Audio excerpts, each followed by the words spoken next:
E nesse caso, quando você citou agora o dilúvio, Sim, eu lembrei que a gente, né, não fechou algumas coisas lá do começo, é, quando a gente estava falando sobre, né, o fim da humanidade, né, e essas questões de profecias e etc. E quando a gente fala, né, puxando um assunto que eu sei que você tem domínio, hum, das profecias bíblicas e profecias externas, como de Nostradamus, por exemplo, sim. você vê que elas têm o mesmo peso ou elas se cumprem? Quais se cumpriram? O que que não se cumpriu? O que que a gente tem disso? Sim. Eu acho que as profecias bíblicas, elas são mais explícitas e claras do que as de Nostradamus, pelo que eu entendo. Parece que as de Nostradamus, assim, são mais abstratas. Vejo uma coluna, não sei o que, a coluna caiu, cara, é 11 de setembro. Ah, vejo um pássaro passando, não sei o que, ele tá prevendo helicóptero. Ah, vi, não sei. É um negócio que abre muita margem para interpretação. Na Bíblia eu entendo que é um negócio mais claro, né? A Bíblia fala, ó, vai ter 7 anos de prosperidade, 7 anos de fome. Aí acontece, mas um cara chamado Ciro vai nascer daqui a 200 anos e vai libertar o povo lá do exílio babilônico. Pô, acontece isso. Então eu tenho esse entendimento que é mais explícito, né? Mais preciso. E mais coisas assim mais importantes também, mais poderosas. Eu entendo, assim. Não, perfeito. Mais robusta a Bíblia, seria bem mais robusto. Até porque, né? Mais pontual, mais específico, mais claro, menos aberto a. Ah, poxa, eu vi uma sombra. Essa sombra é a fumaça lá da Torre Gêmea. Eu acho que é mais claro. Fala o nome das pessoas, entendeu? E essas profecias, né, também das que falam de fim de mundo, né? A gente tem, por exemplo, o dilúvio, onde de fato, né, não sobrou quase ninguém, né? Sim. Foram 8 pessoas. É verdade. Hoje em dia, você diria que um apocalipse ou algo nesse sentido teria coisas como um mundo de pandemia, um mundo de terremotos, um mundo de, enfim, desses efeitos naturais que a gente vê hoje, ou Sim. naturais entre aspas, seria mais próximo disso do que de um dilúvio? Porque Sim. a questão da pandemia... A Bíblia fala sobre o que vai acontecer exatamente, Isso.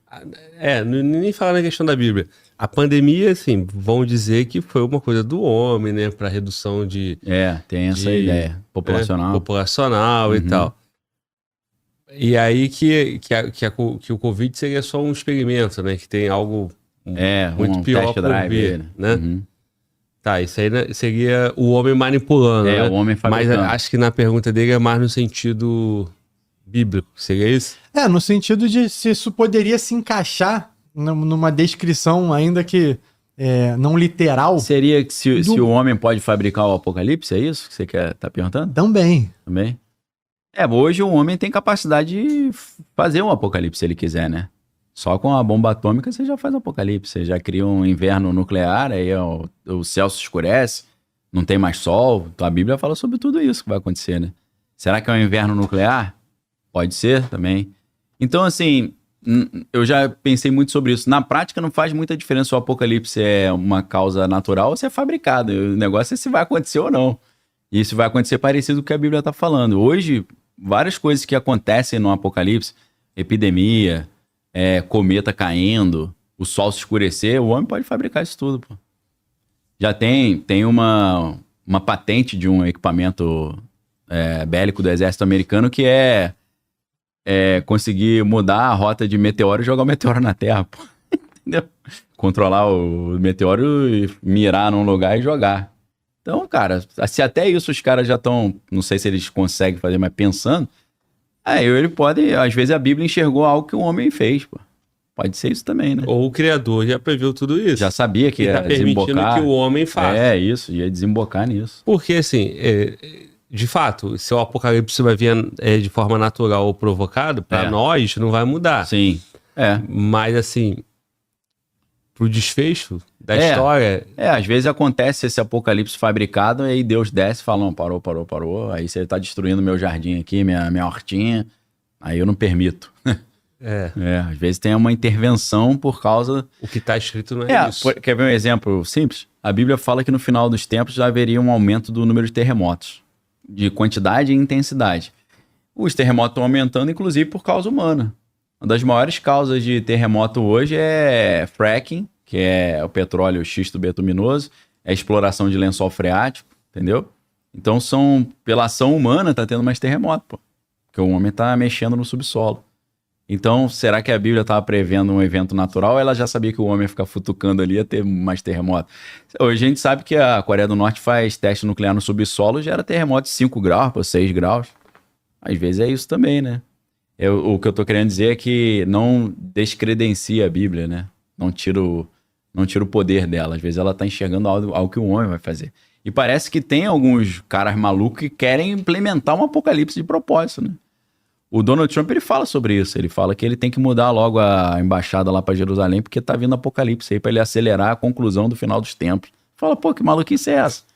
Você pode ver matérias na época que ele mudou a embaixada, ele falando que foi motivado por profecias espirituais. Doideira, né?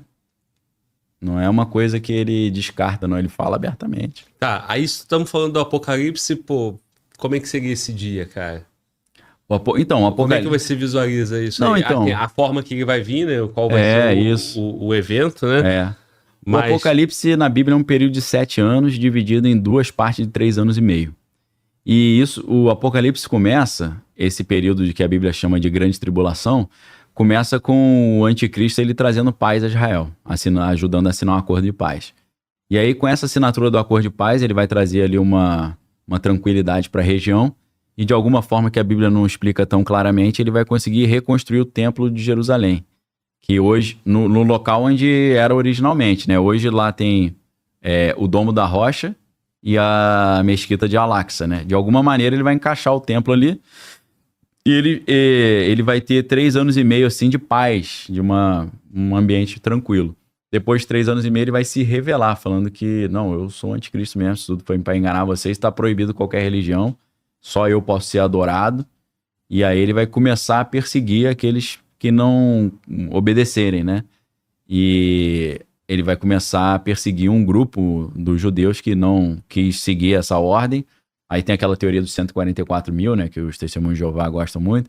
Que são 144 mil judeus que não acertaram a marca da besta. Então ele vai começar a perseguir esses caras. Nesse meio tempo acontecem várias coisas. O sol se escurece, caem cometas na terra, tem epidemias, tem maremoto, tem terremoto. A Bíblia fala que é um sofrimento tão grande que se Deus não encurtasse o tempo ia acabar com toda a humanidade. Então tem situações ali que numa tacada só 1/3 da humanidade vai pro beleléu. Então são coisas assim pesadíssimas que vão acontecendo.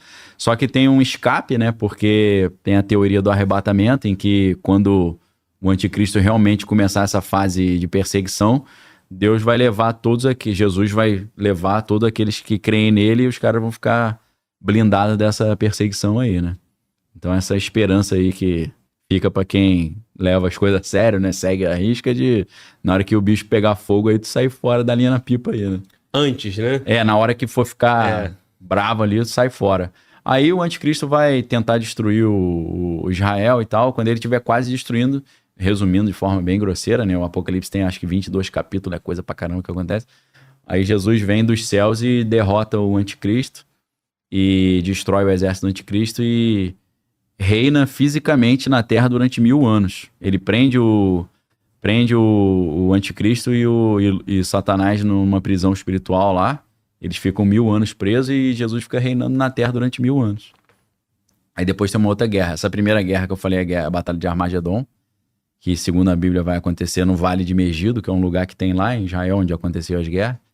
E a segunda guerra é a Batalha de Gog e Magog. Essa segunda batalha, aí Satanás vai ser solto junto com o anticristo, vai ter uma segunda guerra, depois desses 1000 anos de paz.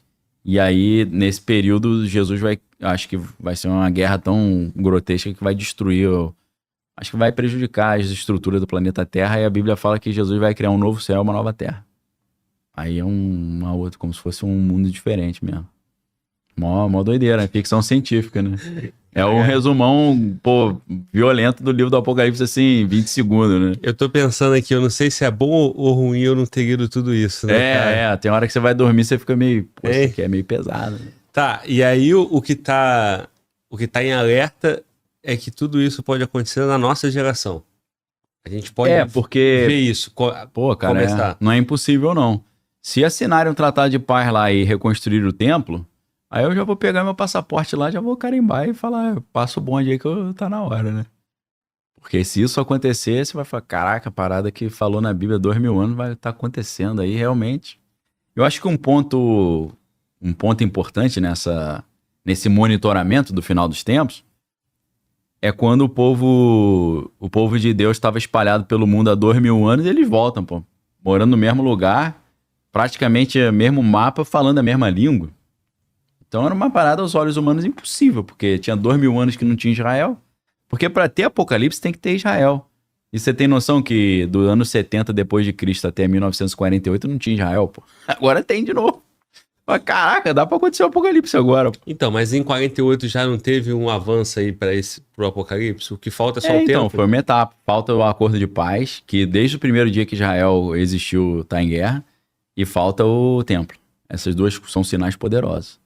Sem acordo de paz entre Israel e Palestina e a comunidade árabe ali, e sem o templo, não tem Apocalipse. Pelo menos segundo a Bíblia. Segundo eu tô entendendo, às vezes eu interpretei errado. Mas é meio claro que essas etapas têm que acontecer. Aí eu tô vendo um monte de gente em casa agora falando que não tem acordo de paz. Os caras querem curtir a vida aí. Né? Porra. Só que a Bíblia diz que quem ama é amigo do mundo é inimigo de Deus. Então eu prefiro parar de pagar boleto, não precisar tomar remédio de nada, né? Não ter mais doença, choro, lágrima, pranto.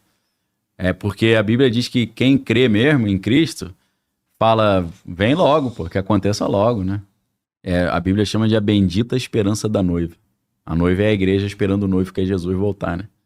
Então quem crê mesmo, sabe que o Apocalipse não é o fim de tudo, é a vitória de Jesus sobre o mal, você tá até feliz aí, pô, quero mais que aconteça logo, pô. Enquanto isso, eu vou chamar a galera pra entrar no bonde aí pra sair fora, né? Vim pra Jesus. E contigo, né? Pô, a porta tá aberta, vamos lá, pô, Jesus tá chamando aí, o escape tá aberto aí, pô. Vai sair o bonde das 6 aí, daqui a pouco tá saindo. Caraca, tá vendo? Eu visualizei o camarada do mundo, né?